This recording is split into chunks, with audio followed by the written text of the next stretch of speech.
Can you introduce yourself, please? Hi, I am a diva and I'm a house music singer. A lot of people confuse house with dance music, but house music originated in Chicago, and I'm one of the top house music singers. I am the queen of house. So, Adeva, can you tell us just your early beginnings, such as where you're from? How did you, how and when did you realize your gift of song? Well, I am from Paterson, New Jersey. Born in North Carolina, but raised in Paterson, New Jersey. I lived there all of my life. My parents moved there when I was 9 months old. And I started singing in my home church, which is Canaan Baptist Church in Paterson, New Jersey. And one choir rehearsal night, my music director, he asked if anyone could sing a certain solo song. And I raised my hand. I said, I could do it. I didn't think I could really do it, but I raised my hand because I love to sing. So when he asked me if I could do it, I said, yes, I could do it. And the song was, I know the Lord will take care of me. And I was 12 years old, not knowing the meaning of that. But my parents were amazed because they had no one had heard me sing. They heard me sing background, they heard me sing in the choir, but no one had never heard me sing solo. And I was one of those little kids that would go in the bathroom, when you're going in the bathroom, I would go in the bathroom and I would have my whole choir. I would be the lead singer, I would be the background singer, I would be the director. And I would just do my thing. But growing up in Canaan Baptist Church, it was phenomenal. The choir with, all of my colleagues, all of my friends, and we had a great time. So, when did you decide to start pursuing singing professionally? Well, I never thought of pursuing singing professionally until an ex-boyfriend. He had a friend that was starting a production label, and it was called Smack Productions out of Paterson, New Jersey. And the lead over that was Michael Cameron. So he had these auditions. So my ex-boyfriend, his name was Michael Green. He took me to the auditions and he said, go on in there and audition. You could do it. You can do it. And I'm saying, is this for, real? Is this going to be a real production company, or is just this somebody trying to make money? So he said, it's for real. I think I was about 21, 22 years old. And so I went in and he had a bunch of singers auditioning to start up his production company. And they were phenomenal. I mean, these singers, they were singing, as we say in the South, they were singing. So I went in and I auditioned, and they stopped the audition. They just stopped the audition right then and there. I thought I did something wrong because they stopped the audition. They said, stop. And when they said stop, they said, we found our person. And I'm still looking around to see who did they find. I'm looking around going, who did you find? Because they never said a name. They never said you. They just said, we found our person. So I'm looking at my ex-boyfriend. I'm looking at some of my friends that were there. And I'm looking at Michael Cameron going, who are you talking about? And they said, what is your name? And I told him my name. My biological name was Patricia Daniels. And he said, we found our Patricia Daniels. Now, the funny thing about coming up with the name A Diva was, I used to teach in New Jersey I was a teacher's assistant at a school called Passaic County Technical and Vocational High School. And I always used to jot down, because I've always wanted to be a professional singer. And I always said, well, what would I name myself? Patricia Daniels was kind of bland, wasn't nothing, no sparks coming out of that. I love my name, but was no sparks coming out of that. So I kept writing down this name, A Diva, but I was spelling it Adiva. I said, well, I'm going to put a spin on it. And I started spelling it Adeva. Now, this was way before I auditioned for Smack Productions and Michael Cameron. And I wanted to have a last name. And I loved Robert Townsend at the time. I just loved his acting. So I called myself Adeva Townsend. That was going to be my stage name, Adeva Townsend. So when we started working together, Michael Cameron asked me, what would be your stage name? I said, Adeva Townsend. And he said, Adeva Townsend? He asked me why, and I told him the same thing. I love Robert Townsend. That's how I came up with the last name. And Adeva, I saw it somewhere, Adiva. And people used to say, like Whitney Houston, oh, she's a diva, you know. And I just loved that. And it rang, and it did something to me. So he cut off the Townsend and said, we're just going to call you a diva. And I'm like, but what am I going to do for a last name? He said, nothing. We're just going to call you a diva. So I said, okay, I'll work with that. And I ran with it. And in this particular audition, is this where you sang Respect? No, at that audition, I sung Anita Baker because I still love Anita Baker. I love you, Anita Baker. And I sung, with all my heart, I love you, baby. You know, and I had no music. Everybody else that auditioned, they had a backing track. They had some music. I had no music because it was the spur of the moment. And I sung Anita Baker. So that was it. So you get on with Smack Productions, and so then how do we get to the major label? I won the audition, and we started working on different things. So Troy Patterson, who was working at Smack Production at the time as a producer, he wanted to redo Aretha Franklin's Respect. Now wait, Aretha Franklin, the queen herself? Of course no, I can't. That's Aretha Franklin. And he said, just try it. We're going to put a spin on it. We're going to turn it around. So we kept playing with that. But prior to that, I did a song called In and Out of My Life. That was my first song I recorded, was In and Out of My Life on Easy Street. And that was a song that I co-wrote along with Deborah Parkin and Mike Cameron. And that song was really good. And that's how we got to the major label. Easy Street was an independent label. And we got to the major label because In and Out of My Life came and went up on the dance charts to like #1.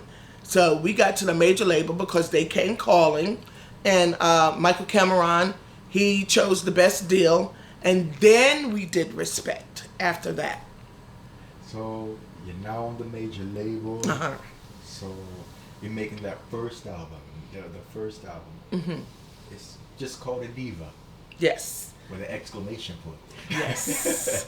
So tell us about the story about that. Let me tell you a little funny story about that. I was in a meeting at Chrysler's Cool Tempo, Capitol Records. They're all under the same umbrella. And they were talking, and I'm looking at people like, because I was green. I've never recorded, for a major label or any label of any sort prior to me going into the music business. So they're talking, and I'm looking at them, and I'm giving them this stare like.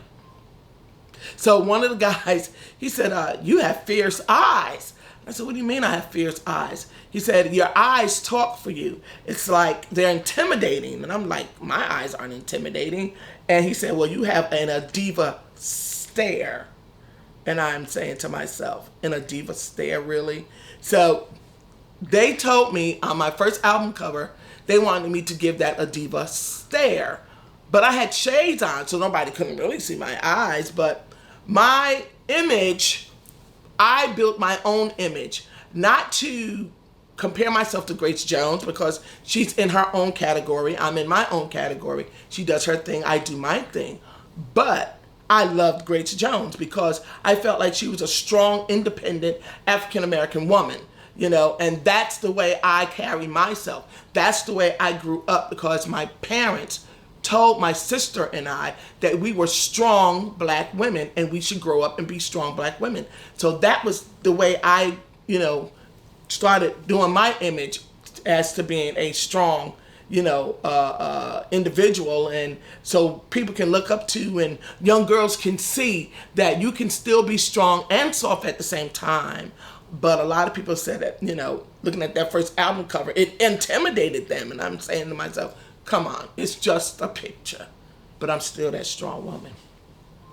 A diva the first album, you have Respect, and then you got I Thank You, Beautiful Love. You just go flying up the charts. Thank you. Flying up the charts.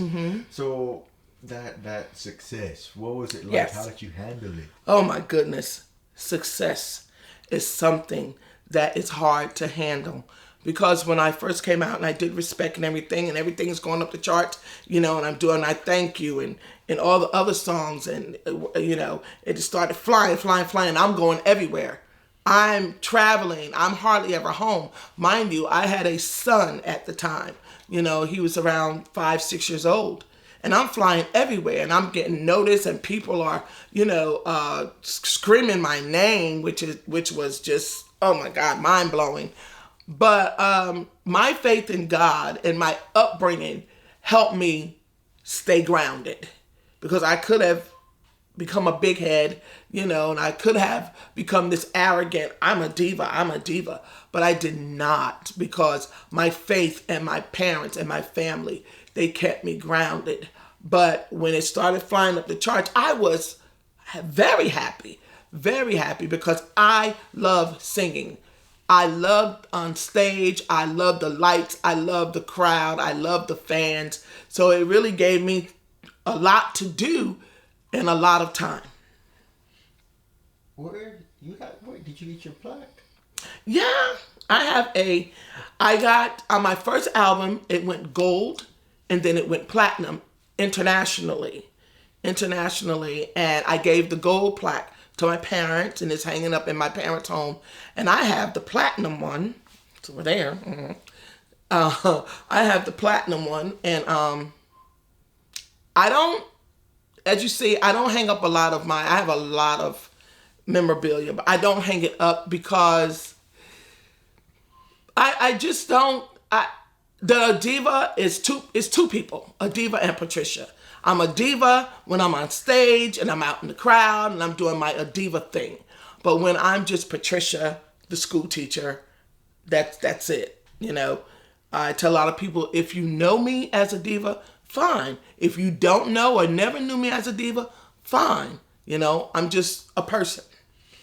Okay. You were really, really, really big in Europe. But you were known here, but not as successful. Right. Why do you think that is or was? Well, I think because I was well known, popularly known in Europe, because house music was huge at the time over in Europe. It was big here. Like I said, it originated in Chicago, and it was big here, but it was big for the music part, the sound, and the beat. It wasn't as big for vocals, because most vocals on house music at the time were just ad-libs and runs, It wasn't a full-out chorus song or, verse, chorus, break. It was none of that. It was really just music and beats and ad-libs, So when I stepped on the scene, I did a whole song, and I think that's one of the reasons why it wasn't as big, because it wasn't just the beats and the ad-lib, but it started to become bigger and bigger and bigger as time went on. Okay. So you're riding high off the success of the first one, and then it's time to go back into the studio for Love or Lust. What's going on? Well, with Love or Lust, we went back in, after the first album, and you always want to make your second album better than your first album, but when we went back into the studio, we had a lot of songs. We had a lot of people, sending us music. We had a lot of people sending us songs, and we picked the best songs that we thought we had, and everything like that. But then it just started getting different. It started, when you start making a lot of money and you really don't know the money side, the business side, and you're just up there on stage because you're loving the accolades and the singing and everybody chanting your name, but excuse me, you don't pay attention to the business side because you never had to. So when it started getting funny like that, my feelings started to change, and Bottom line, money was stolen from me, and I didn't want to do it anymore. I gave up because people got greedy. And like I said, when you're dealing with a lot of money, people tend to get greedy. Millions of dollars was stolen from me. I've never received it. I've never had a royalty check. All of the money that I made was touring. And it hurt me because I had a son to take care of. And that money would have taken me from there all the way up to this point. And to this day, my music is still being played all over the world. I've seen it on different remixes. I've seen it even on Grand Theft Auto. A song of mine was played. And I didn't receive anything, but I'm pretty sure others have. So I just started. I didn't want to sing. I didn't want to be in the music business anymore because I was asked to do things too it was not me. I was asked to, just for publicity, to pretend like I was drunk and falling down drunk. I've never drank a day in my life. I was asked to sleep with people. No, I was not going to do that. But like they said, oh, that's just part of the, music business. I didn't want to do that. First and foremost, because I had parents that were highly respected in my community, and I would have never disrespected them like that. And secondly, I wasn't that girl. No, I wasn't that girl. I was not going to do that, because if my talent can't take me where I need to be, then laying on my back surely wasn't going to take me where I wanted to be. So I was not that girl, and I just stopped. I stopped. So, okay. So is this going on after the first album, going into the second? This is going on in the middle of the second album. Okay. In the middle of the second album. So, which will lead into my next question. Mm-hmm.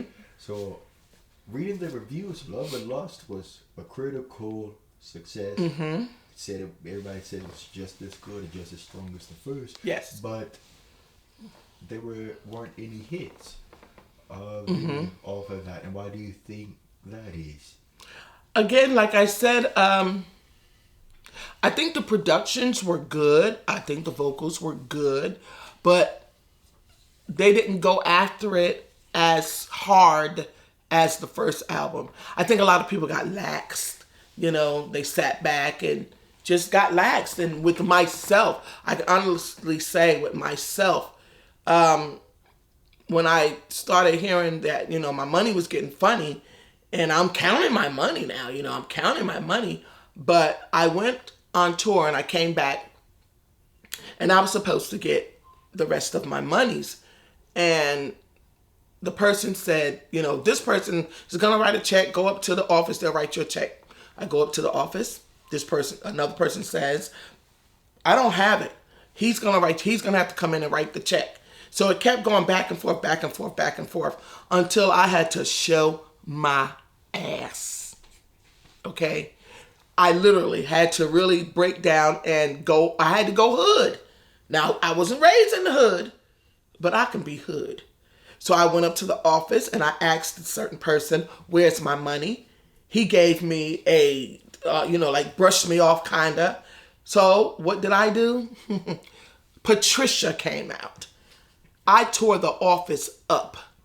Okay? I tore the office up. I commenced to go downstairs where he had a record store.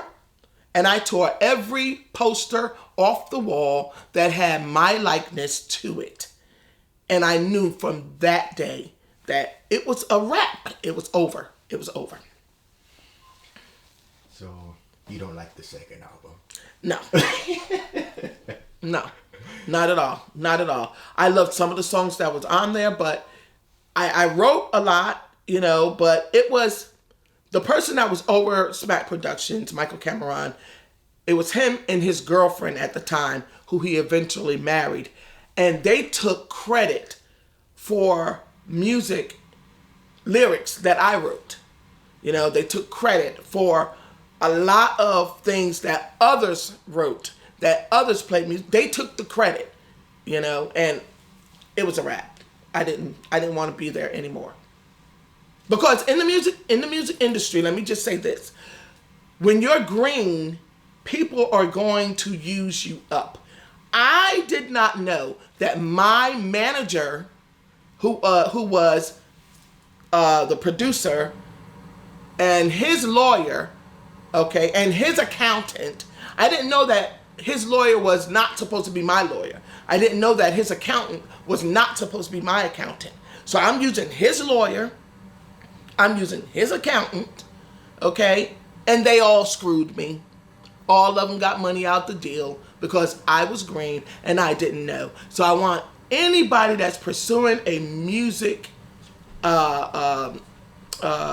know, you're pursuing music and you're going into the music business and you want to, you know, it sounds good.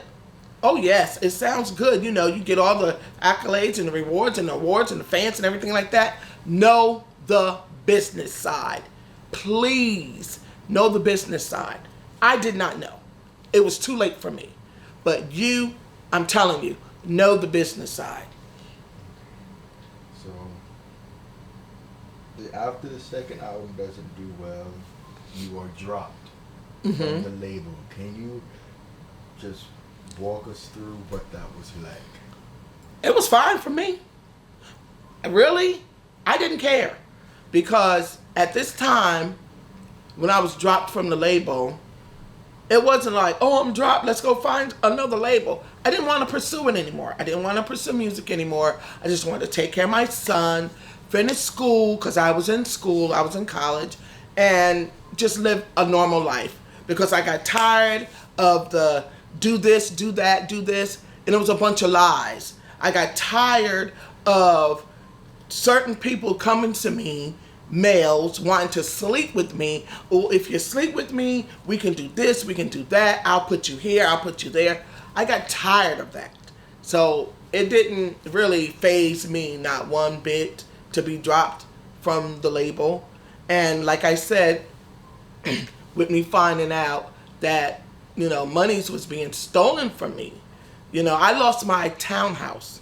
You know, I lost my townhouse because I thought they were paying the mortgage on the townhouse. Come to find out that they were not. I put down in cash, I counted in cash at my home with the attorney and a certain person from the bank, which was from his bank, okay, $31,000 in cash. We counted it to put down on the townhouse. So where did that money go? I'm thinking it's going to the bank. I'm thinking it's going to the bank. Know the business.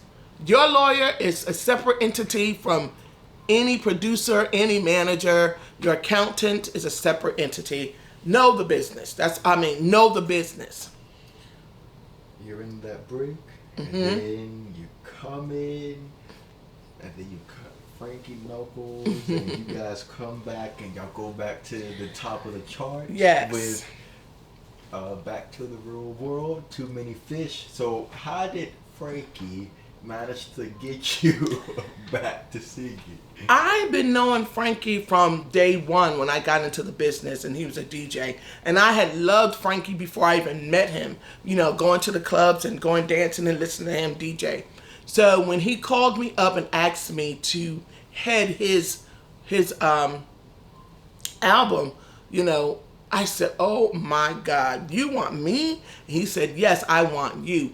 And I loved Frankie. I tell you, I loved him. He was the king of house. I mean, you know, and we did Too Many Fish and Welcome to the Real World and Independent Woman and all of that. And I think that album was really good. And I really loved working with Frankie. And I had the opportunity, I didn't meet him in person, but I had the opportunity to work with the master gospel director, Ricky Dillard, you know, on a song called Walking, you know, and he was in Chicago, and his group did the backgrounds, and I did the lead. So that renewed success. You went to guys. I think you guys went to number one for a couple of weeks. Yes, we were number one for at least 5 weeks with that album, and Frankie was ecstatic, and I was ecstatic, and we went on tour. With Frankie for a little while with that album, and it did pretty well. It did pretty well, but it still did not make me want to go back out there and get on another label. Labels were calling again. They wanted me to come and sit down and have a meeting with them. I just didn't want to do it. Well, that leads into my next question. So, did the success of Back to the Real World lead into you creating the New Direction LP? Well, with the New Direction LP, I was asked to do that, and I enjoyed that too, but I really did not want to be on another label. I really did not want to be on another label, but when you need money, you go do what you need to do. I had a son to raise. I was in school. I had to pay for that, because like I said, if my money wasn't stolen, I would not have had any problems. But when you need money and you have bills, you go do what you need to do. All right. So it's released. What happens? New Direction is released. It didn't do as well as they thought it was going to do. I mean, whenever I go into the studio, I put my all into it. I really do. If I want to or not. I put my all into it because it's just not for me I'm singing for. It's for the fans. And New Direction didn't do as well as we thought it would do because it did not have the push that it should have had. All right. From the label. Okay. So then you disappear. I have a reason why. So let's get comfortable. Where was A Diva from 19? What were you doing, or what was going on from 97 to 2016, or was it 2015 where you came back out with In the Morning and I Deserve to Breathe? Well, I was still touring off of my first album. All of those, I was still touring off of Love or Lust, Respect. I was still, Where's the Love? I was still touring off of all of that, but certain things drastically happened in my life. The first thing was Frankie Knuckles passing away, and that devastated me because I did not know he had passed away because my ear wasn't to the ground. I wasn't really hanging out and going to the clubs, and I wasn't really around anyone. So that really hurt my soul. And then the thing that, hurt me too, my dad passed away, and that was my king, my Superman, my all in all, and he died of colon cancer. And when you are standing there and you watch your parent take their last breath, what do you do with that? What do you do with that? But the most devastating thing that happened, my own son passed away in a fatal car accident. He was 19 years old. He was home from college for the summer, and he got into a fatal car accident, and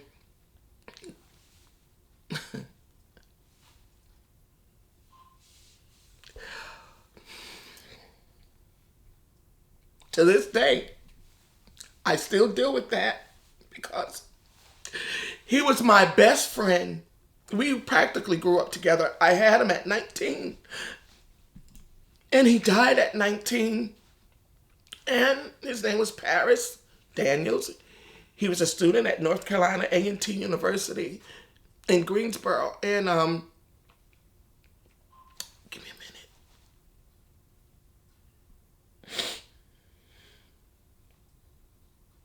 It's hard. When a parent loses their child, it's hard. And when I lost him, I still had two small sons at home. Gershon and Reginald. And when I lost Paris, it took everything out of me, and I didn't want to live anymore. I didn't want to live. I didn't want to talk to nobody, and I just went into, a deep depression. And the depression was so deep until it made me try to commit suicide, which is something that I am not proud of, but my son was my everything. He's the reason why I was doing all of those shows and touring, because I wanted to give him the best life, because my parents gave us a great life, and I wanted to give my son the best life. And when that happened that morning, I remember a man coming to my house, and he walked up the driveway, and I'm looking at this man, and I still to this day can see his piercing blue eyes, and he had my son's ID license in his hand, and he asked me, did he live here? And I said yes. And to make a long story short, he told me my son was in a car accident. So I told him, just give me a minute, I will get my mom and we'll go to whatever hospital he's in. And this man told me, he touched my wrist and he said, I'm sorry. So everybody knows what those words mean. And I asked him, I said, what do you mean? Are you telling me that my son is dead? And he said, ma'am, I'm sorry.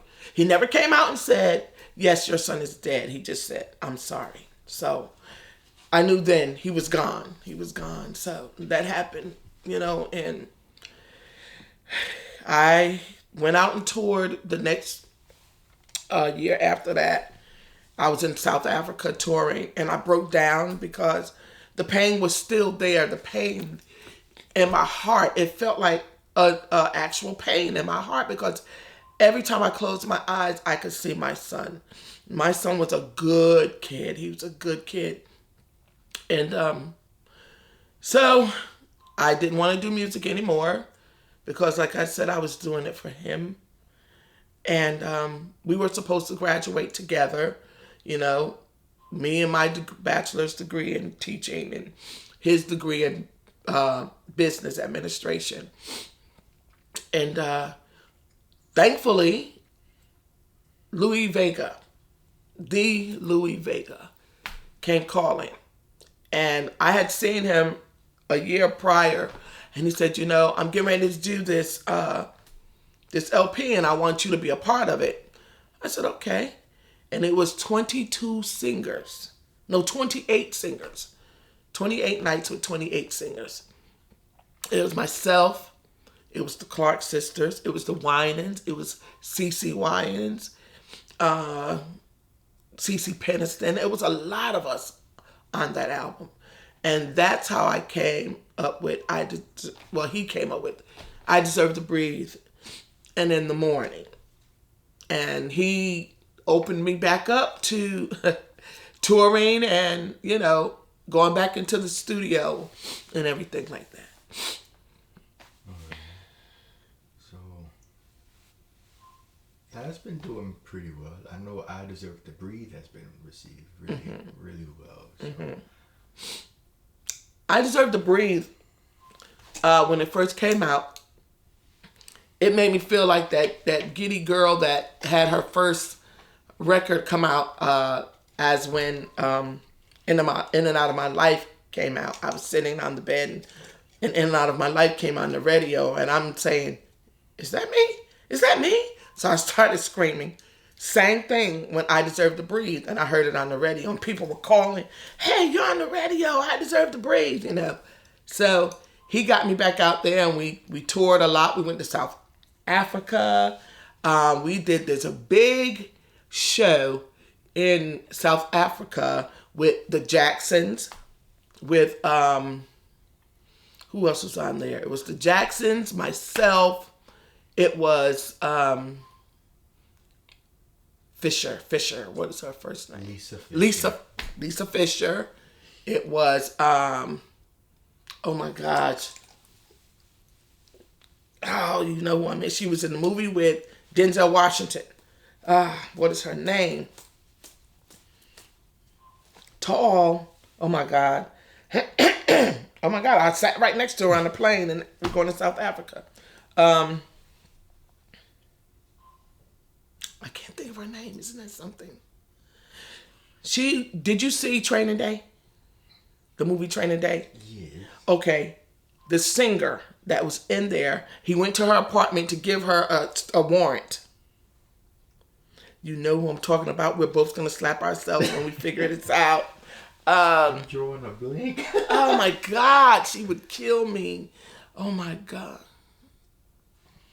Well, anyway, she was there. Oh my God. I hate that. But we had a great time in South Africa. You know, we were there for a whole week. We did things in New York, New Jersey. So I deserve to breathe, and in the morning had a phenomenal success. So does that mean? Nope. Not gonna do it. Let me tell you the reason why I don't want to get back in the music business. Now, will I do features and will I go and if somebody asks me? Of course I will do that. But for me to get back full-fledged into the music business, no, I don't want to do it. I do want to do a gospel album. I really, really do, because I owe that to my parents, you know, to my mom, who is 84 years young. Her name is Mary Daniels, and I owe that to them, you know. But to get back out there and do a full-fledged house album again, no. People have been calling, they've been asking, but no, because I'm doing right now what I always love to do, and that's teaching. I'm a 4th grade teacher at Parkton schools here in North Carolina, and I love my kids. I love it. They gave me the reason to live again. So, do the kids know you're a diva? You know what? They just found out. Really, literally about 2-3 months ago, the secretaries, Christy Ward and Susan Kinlaw, they asked me because they said, we heard a little bird. I said, what are you talking about? You used to sing. I said, yeah. And so they go on YouTube and they find all this stuff about me. And yeah. My coworkers, little by little, they started coming up to me. But I don't have the big head. If you know about it, I'm fine with it. If you don't know about it, I'm fine with it. It really doesn't, you know, bring my sun to my shine, you know. But I enjoyed what I did for the past going on almost 30 years. I enjoyed it. I still enjoy it. I still love going out and singing and being on stage and, you know, doing all of that. But to actually get back into doing a LP or an EP, no, I don't want to do it. And I had a friend of mine who recently passed away, and he was working as my agent. His name was Arnold McPherson. And Arnold died in September. And he was one of my biggest fans, you know. And I talked to him. He had cancer. And I talked to him. And his last words were, Pat, I love you. It wasn't a diva. You know, it was, Pat, I love you. And that was my last words spoken. You know, and he had always tried to get me, I got this, you know, this label, they want you to do an album, you know, I got this, I got that, I want, you know, but I don't. Because the music business today is not like the music business of yesterday when I first started. It's totally different now. You know, you got to jump through hoops because I relied on sheer talent. You know, I'm a big girl, you know. I'm a beautiful big girl. You know, I stand 6 feet tall, you know, and now you have to have so many gadgets. You don't have any real singers out there anymore besides the Beyoncés and the Fantasias. Oh my God, Fantasia, we can be here all day. I love her. You know, the real singers, you don't have them anymore. Now you have people going into the studio just singing and the machines and the buttons are making them sound good. Not their sheer talent, Because let me tell you something, no singer intimidates me. I can hang out with the best of them.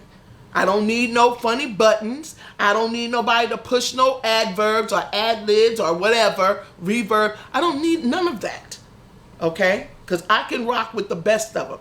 You know, I've heard singers sing and this button is pushed, and then you go hear them live and it's like, oh my God, what in the world? Come check out an A Diva show. I can hang out with the best of them. I'm still kind of upset about them not calling me for the Black Girls Rock. You know, you had Cece Peniston up there. You know, you had Waters, what's her name? Crystal Waters up there. You know, and I mean, you had 3 divas up there, but you didn't have the main diva. You need to come on and call a diva the real diva. How about that?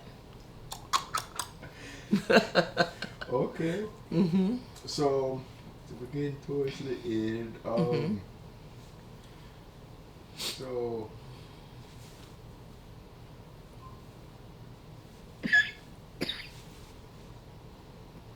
you touched on it briefly, but just to go a little deeper, how did you get into teaching?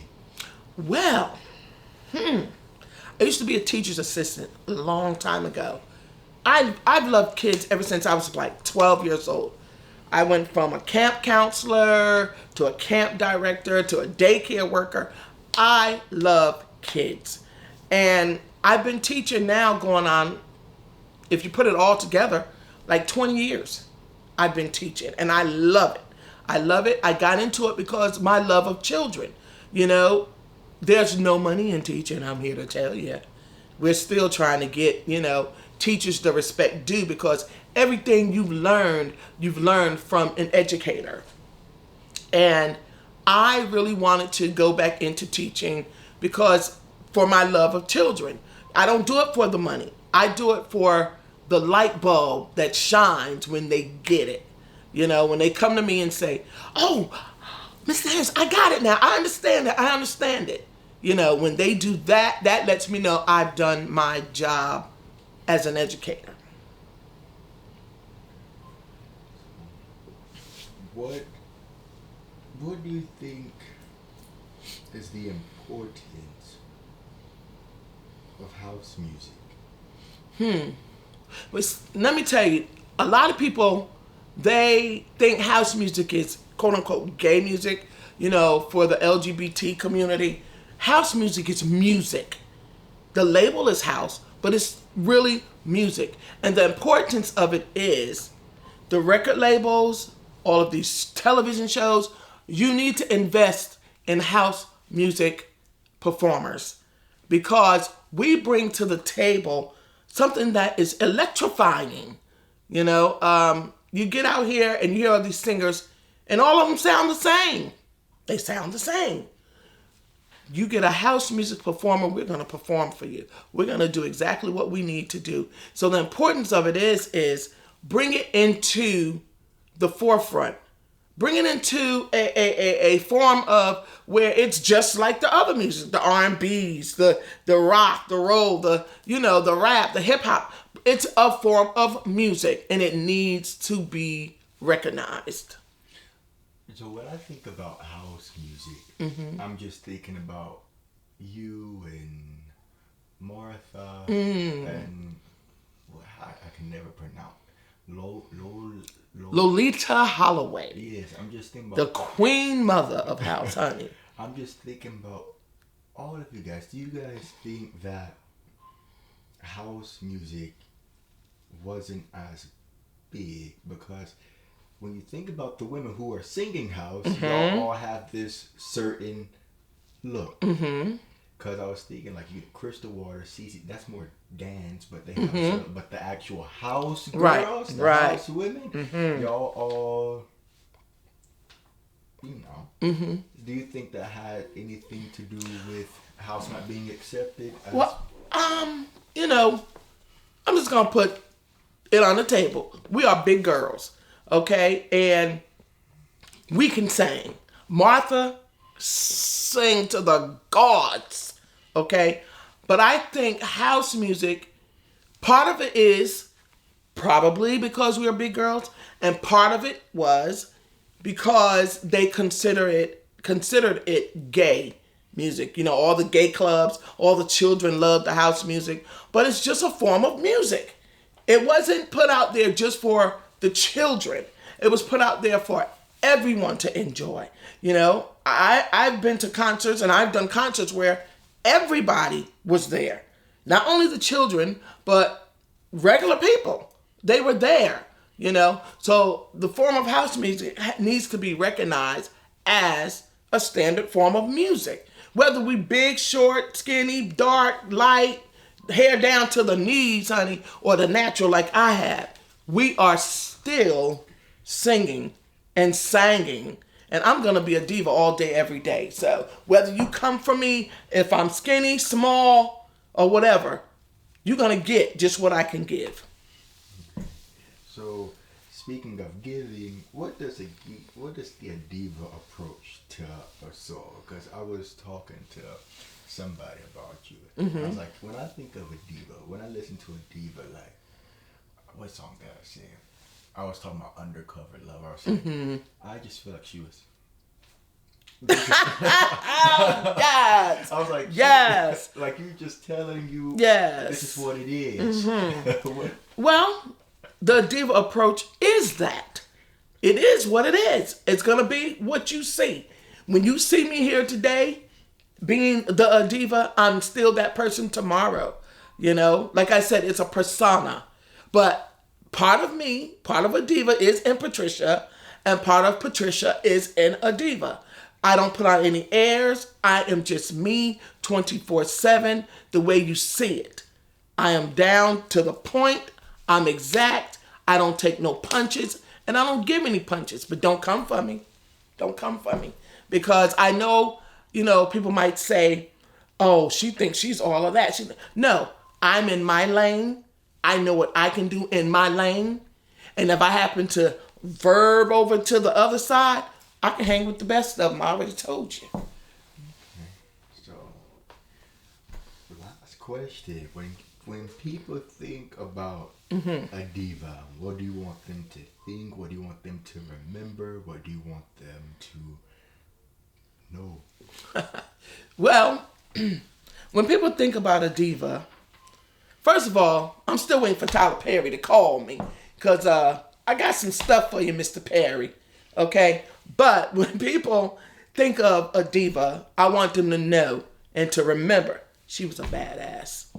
That's it. She was bad. That girl was bad.